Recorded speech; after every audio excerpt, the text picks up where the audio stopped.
vloggen. Nå er jeg og Joakim i bilen vår, og vi skal til Hornsjø, ja, Lillehammer, også kjent som Hornsjø.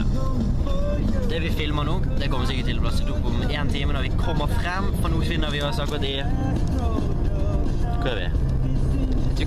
Vi er i bilen. Ser, kjører fortere enn lynet.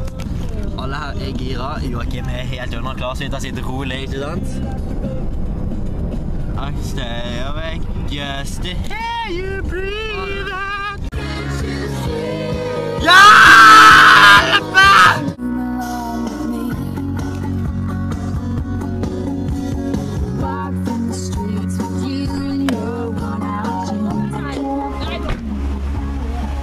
Han er full fest inne i bilen.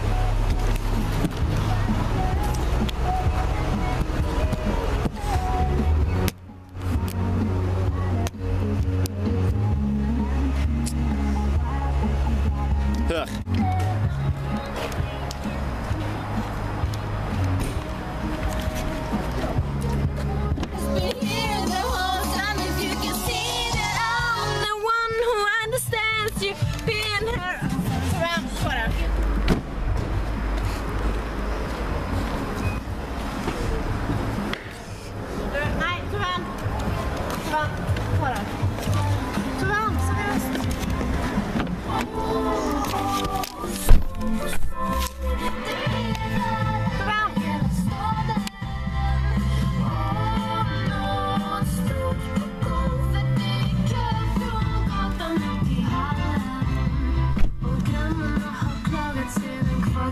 Appelsina, Nora.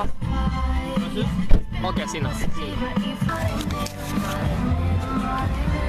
Om det er litt sør da.